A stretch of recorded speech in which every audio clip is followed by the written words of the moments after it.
नमस्कार मित्रों। आज भारतीय जनता पार्टी के दूसरे कार्यकाल का 1 वर्ष पूर्ण हो चुका है हाल ही में, और उसके संदर्भ में सभी नेतागण उसकी प्रशंसा और अपने कार्यों की एक सूची लोगों को गिना रहे हैं, मीडिया को बता रहे हैं। उसी संदर्भ में माननीय गृह मंत्री अमित शाह जी भी बार बार कह रहे हैं कि मोदी जी के कार्यों को 1 वर्ष के रूप में न देखा जाए, बल्कि उनके संयुक्त रूप से 6 वर्ष के कार्यकाल के रूप में देखा जाना चाहिए। तो और ये सच भी है कि इस मोदी सरकार के आने के बाद से भारतीय जनता पार्टी का जनसंख्या का जो लक्ष्य रहा है वो भारत की सभ्यता संस्कृति का पुनरुत्थान, उसकी पुनर्स्थापना रहा है। तो उस संदर्भ में उन्होंने 2-3 महत्वपूर्ण कार्य किए हैं, जिसमें एक राम मंदिर को लेकर के सभी बाधाओं को दूर करना, दूसरा कश्मीर की धारा 370 को हटाना, तीसरा सीए नागरिकता संशोधन अधिनियम को लेकर के आना। अन्य सभी कार्य एक रूटीन कार्य होते हैं सरकारों के, विकास, रोजगार, उद्योग आदि। तो उसमें भी सरकार का जो परफॉर्मेंस है वो काफ़ी अच्छा है, और इन सभी चीज़ों के लिए और राम मंदिर 370 हटाने के लिए भी सरकार की प्रशंसा की जानी चाहिए, और उसके वो प्रशंसा के पात्र भी हैं। लेकिन बात सिर्फ इन कार्यों को लेकर के प्रशंसा करने की नहीं है। बात यह है कि जनसंघ से लेकर के भाजपा का जो वचन रहे हैं भारत की जनता के साथ, वो बहुत ही विस्तृत रहे हैं, और इस दल के नेताओं के द्वारा निरंतर ऐसे अपने वक्तव्यों से दोहराया गया है कि वो शासन में क्यों आना चाहते हैं। तो उसके संदर्भ में उन्होंने बार बार लोगों को विश्वास दिलाया कि जब वो सत्ता में आएंगे तो वो अंग्रेजी को विस्थापित करेंगे, संस्कृत और हिंदी को और भारतीय भाषाओं को महत्व देंगे, यहाँ की शिक्षा व्यवस्था को बदलेंगे। जिसके संदर्भ में बार बार अमित शाह जी कहते हैं कि हमारी शिक्षा व्यवस्था के माध्यम से हमारी पीढ़ियों को गलत इतिहास, गलत भूगोल, गलत मान्यताओं के बारे में पढ़ाया जाता है,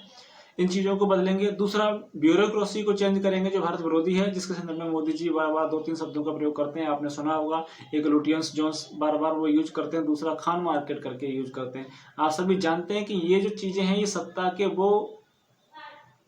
रक्त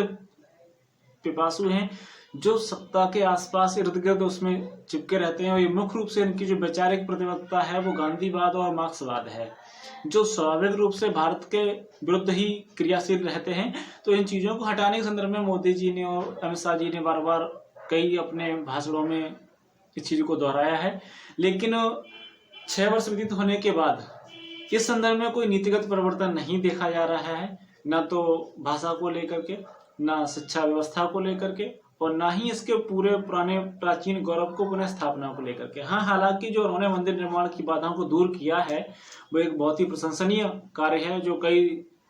दशकों से क्या, कई शताब्दियों से, लगभग 5 शताब्दियों से एक प्रतीक्षा था। और मंदिर निर्माण का ये जो कार्य है, जो प्रारंभ हुआ है, ये भारत को नई दिशा देने में सक्षम होगा आगे, ऐसी आशा है। लेकिन भारत में सिर्फ अकेला राम मंदिर नहीं है, भारत में ऐसे हजारों लाखों मंदिर हैं जो इस्लामिक आक्रांताओं ने ध्वस्त किया, उन्हें तोड़ा, उन्हें अतिक्रमित किया। और इन चीज़ों को आप भारत के कोने कोने में, और विशेष करके उत्तर भारत में आप हर जगह देख सकते हैं कि मंदिरों को तोड़ करके उन्हें खंडर में तब्दील कर दिया, या फिर उन पर मज़ारें, कब्रें, दरगाह या मस्जिदें बना दी गई हैं।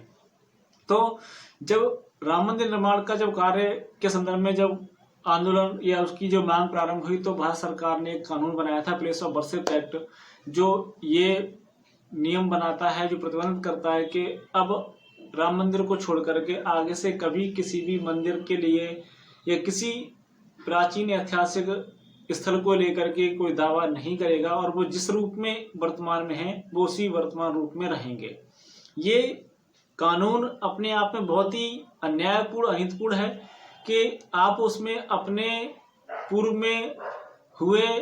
अन्याय को ठीक नहीं कर सकते, उसके लिए न्याय की मांग नहीं कर सकते। तो इस संदर्भ में भाजपा सरकार ने अपने 6 वर्षीय कार्यकाल में कोई नीति स्पष्ट नहीं की है कि वो इसे क्यों बनाए हुए हैं, अब तक उसे क्यों नहीं हटा रहे हैं। तो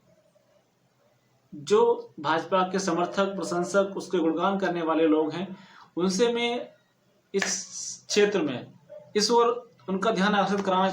चाहता हूं कि वो इन चीज़ों को नोट करें, और भाजपा से, अपने नेताओं से इसके संदर्भ में प्रश्न करें कि वो प्लेस ऑफ वर्शिप एक्ट को क्यों नहीं हटा रहे हैं। अंग्रेजी जिसके हटाने के उन्होंने दावे किए हैं पिछले 70 सालों से, उसे क्यों अभी तक विस्थापित नहीं किया है, इसके संदर्भ में उनकी अब तक क्या रणनीति है। शिक्षा जिसके बारे में वो कहते हैं कि हमारी शिक्षा व्यवस्था के माध्यम से भारत में गलत इतिहास, गलत भूगोल पढ़ाया जा रहा है, आखिर 6 वर्ष व्यतीत होने के बाद उन्होंने इस चीज को क्यों नहीं बदला है। अगला, जो उन्होंने कश्मीर के संदर्भ में निर्णय लिया 300 तरफ हटाने के लिए, बहुत ही साहसिक निर्णय है, उसकी प्रशंसा सरकार की जानी चाहिए। लेकिन उस विशेष अधिकारपूर्ण राज्य के अधिकारों को समानता में लाने के लिए जो कार्य किया, उसके बाद जो अब वहां पर रेजिडेंसी के जो कानून बनाए जा रहे हैं, वहां दूसरे क्षेत्र के नागरिकों के लिए वहां 15 वर्ष की जो शर्त रखी गई है कि 15 वर्ष वहां रहेगा व्यक्ति, तब उसे कश्मीर की नागरिकता मिलेगी। ये शर्त आखिर क्यों वहां पर रखी गई है, इसका क्या औचित्य है और इसका समानता से किस तरह से ये मेल खाती है, ऐसे प्रश्न इस सरकार से पूछे जाने चाहिए। साथ ही अन्य भी कई सारे प्रश्न हैं जिसमें शिक्षा, भाषा और मंदिरों के निर्माण को लेकर के, संस्कृत के पुनरुद्धार को लेकर के, प्राचीन गुरुकुली पद्धति को स्थापित करने को लेकर के, दूसरा जिन्हें वो निरंतर दोष देते रहते हैं, आखिर उन्हीं की नीतियों को ये सरकार क्यों लागू कर रही है, उन्हीं नीतियों पर क्यों चल रही है, इसके बारे में सरकार से प्रश्न पूछे जाने चाहिए और उनसे इसके उत्तर के लिए उन्हें बाध्य किया जाना चाहिए। और सबसे विशेषतः पुनः इस सरकार का जो उद्देश्य है वो भारत के गौरव को लौटाना है, विकास कार्य इसके गौड़ उद्देश्यों में शामिल हैं, तो उसके समर्थकों को, इसके गुणगानकर्ताओं को इस चीज का ध्यान रखना चाहिए कि वो गुणगान करने में इतने तल्लीन ना हो जाएं कि इसका जो मुख्य उद्देश्य है वो उसको भुला बैठें। ये सरकार जो भारत के पुनरुद्धार के लिए आई है, वो सत्ता में आने के बाद उन्हीं तत्वों को, उन्हीं नीतियों को क्यों लागू कर रही है जो इस राष्ट्र के लिए घातक रही हैं, और वो स्वयं ऐसा मानते हैं, फिर उन्हें वो क्यों नहीं बदल रहे हैं। 6 वर्षों के बाद भी शिक्षा में कोई परिवर्तन क्यों नहीं है, 6 वर्षों में शासन में आने के बाद भाषा में कोई परिवर्तन क्यों नहीं है। आज के लिए बस इतना ही। नमस्कार।